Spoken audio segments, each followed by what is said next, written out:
Hello everyone and welcome back to my YouTube channel with new vlog. So म आज vlog start गर्दैछु नायरबाट र खतम चाहिँ यमगा शिखरडा गएर हुनेछ। तपाईहरुलाई मैले यहाँको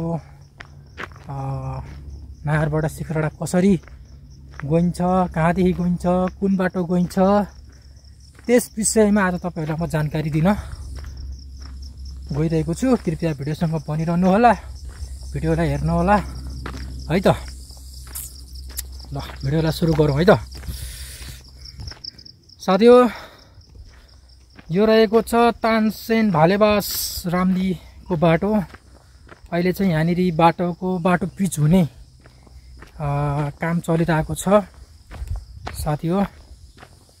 अहिले चाहिँ यहाँनिर र हिजो मात्र यहाँनिर गिटीहरु बिछाउने काम भइरहेको छ, भइसक्यो।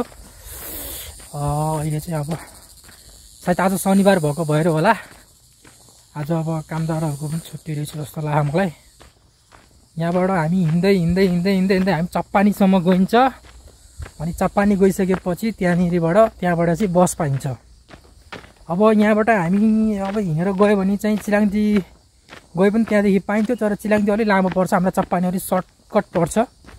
त्यसले गर्दा हामी चप्पानी जान्छौँ। चप्पानीबाट चाहिँ बस चढेर हामी जान्छौँ। र यो बाटो चाहिँ पहिलाको लेखी एकदमै ठुलो भएको छ, एकदम चौडाइ भएको छ। यहाँनिर दोहोरै बस ट्रकहरू अटाउँछ।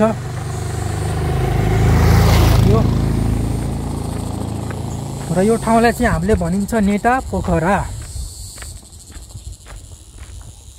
हाम्रो नायरभन्दा अलिकति यता पर्छ, यो बगनासको र नायरको बिचमा पर्छ यो, यसलाई भन्छ नेटा पोखरा। र यहाँ अहिले चाहिँ अब के हो कसो थाहा छैन, तर पहिला चाहिँ यहाँनिर यो यहाँ चाहिँ रातिमा हिँड्न एकदमै गाह्रो हुन्थ्यो, एकदमै डराउने एकदमै हुन्छ नि, अब डराउन दिन्छ भन्ने जस्ता कुराहरू पनि हामीले सुनियो। र चोरहरू पनि लाग्छ भन्ने हल्ला पहिला सुनियो, तर आजभोलि यस्तो छैन। अब यहाँबाट चाहिँ तलतिर बजादी झर्ने बाटो छ, तपाईहरुलाई म त्यहाँ देखाउँछु। बजादी झर्ने बाटोबाट हामी बजादी हुँदै हामी चप्पानी गइन्छ साथीहरु। मैले यहाँको तपाईहरुलाई यहाँको बारेमा मैले पहिला के हुन्छ भनेर तपाईलाई बताउन गइरहेको थिएँ, तर अहिले त्यस्तो छैन, अहिले एकदमै नर्मल छ। अब कहिले कसो हामी जब पनि रातिमा हिँडेर आउँछौँ यो बाटो।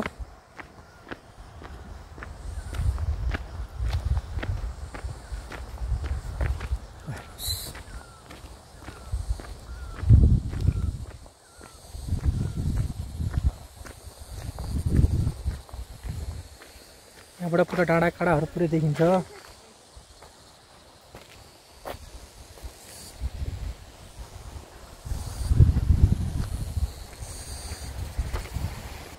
साथीहरु यो चाहिँ यहाँबाट चाहिँ यो चाहिँ भालेबास रामदी भालेबास खानीछाप महछाप हुँदै चौपारी हुँदै नायर हुँदै तानसेनको बाटो तानसेन जाने बाटो रहेको छ। अनि यो बाटो रहेको छ हाम्रो ससुराली बजादी, हाम्रो ससुराली गाउँ बजादी जाने बाटो छ। अब अहिले हामी यही बाटो लागिन्छ साथीहरु। म अहिले चाहिँ बजादीमा आइसकेको छु, जो कि मेरो ससुराली गाउँ हो। अति कृपया हेर्नु होला, हाम्रो बजादीको लामटागे टोल भन्ने।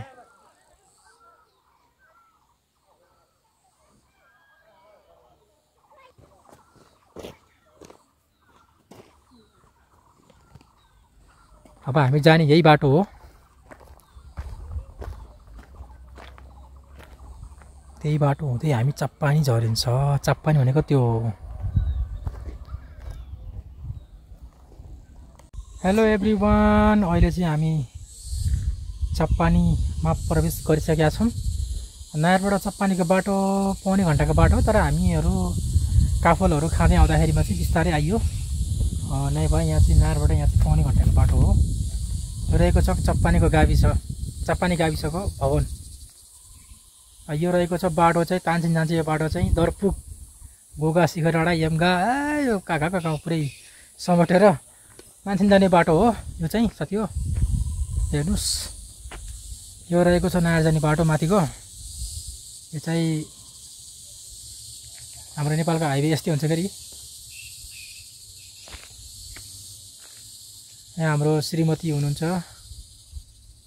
हामीहरू फेरि जहाँ हिँड्यो पनि सँगै हिँड्छौँ। हेर्नु के गर्नु, एक्लै हिँड्न मन लाग्दैन। फेरि एक्लै हिँड्यो भने तपाईँलाई थाहै होला, तपाईँहरूलाई थाहै होला।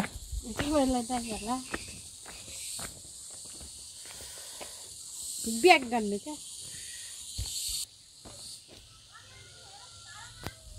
यो रहेको चप्पानीको बजार।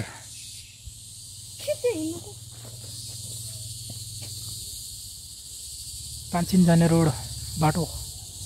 यहाँको चन्द्र माध्यमिक विद्यालय साथी हो। चाहिँ 12 सम्म छ।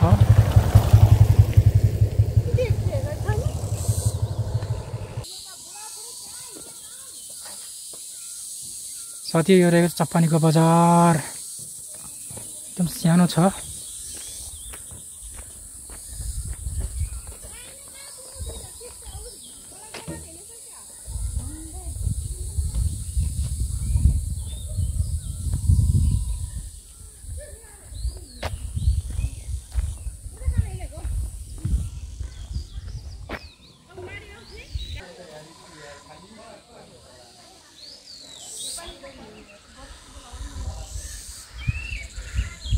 साथी हो यो चाहिँ टोक्से भन्जिङ भन्ने ठाउँ छ। यहाँबाट चाहिँ गेजा, दर्लम, गोगा, दर्पुक र यमगा शिखर डाँडा जाने बाटो यहाँबाट छुट्टिन्छ साथी हो। कृपया भिडियोसँग बनिरहनु होला, म तपाईँलाई देखाउँछु है त साथी हो। यहाँबाट चाहिँ राइट साइड गयो भने चाहिँ गेजा, दर्लम, गोगा, मौली भन्जिङ, अब दर्पुकतिर गइन्छ। त्यहाँबाट लेफ्ट साइड लाग्यो भने चाहिँ यमगा शिखर डाँडा अन्तिम लास्ट। र अहिले यहाँ चाहिँ घर बन्दै रहेछ नयाँ। यहाँ चाहिँ बाइकको ग्यारेज पनि रहेछ होइन। चाहिँ प्रतीक्षालय। हेलो साथी हो, यो रहेको छ हाम्रो यमगा, पाल्पा यमगा हो गाउँ। र यतापट्टि रहेको छ गोगा गोगा, अनि त्यस पछाडि माथिपट्टि कोल डाँडा, अनि हल्को हल्को पहाडहरू देखेको छ त स्याङ्जा हो।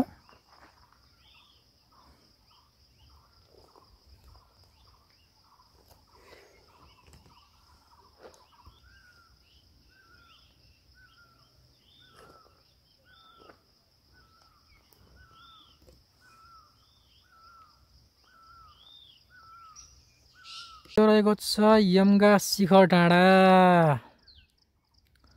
अनि त्यो तपाईँहरू देखिरहनु भएको छ त्यो बिर्गाको पहिरो हो त्यो चाहिँ। र त्यो तलतिरपट्टि कालीगण्डकी, तपाईँहरूलाई म देखाउँछु कालीगण्डकी पनि। त्यो हल्को हल्को डाँडा चाहिँ स्याङ्जा हो। स्याङ्जा र पाल्पा हाम्रो बारी पारी पर्छ साथी हो। एउटा अचम्मको कुरा के हो भन्दाखेरिमा चाहिँ यो पात चाहिँ अटोमेटिक आफै हल्लेको छ क्या, न हावा लागेको छ न के छ होइन। यो हल्लिनुको अर्थ चाहिँ के हो मैले यो कुरो बुझ्न सकिनँ है। कृपया तपाईँहरूले भिडियो हेरेर भन्नु होला है कमेन्टमा है त। हस्, हेलो एभ्रिवान, फाइनली म चाहिँ मामा घर र मावला आइपुगेको छु आज। अब यहाँ चाहिँ मेरो बहिनीले पकाउँदैछ, यहाँ माइजूले चाहिँ के गर्दै हुनुहुन्छ होइन। हामीहरू चाहिँ अब गाडीले पारेर तलै हिँडाइमा पऱ्यो साथी। आजको लागि यति नै।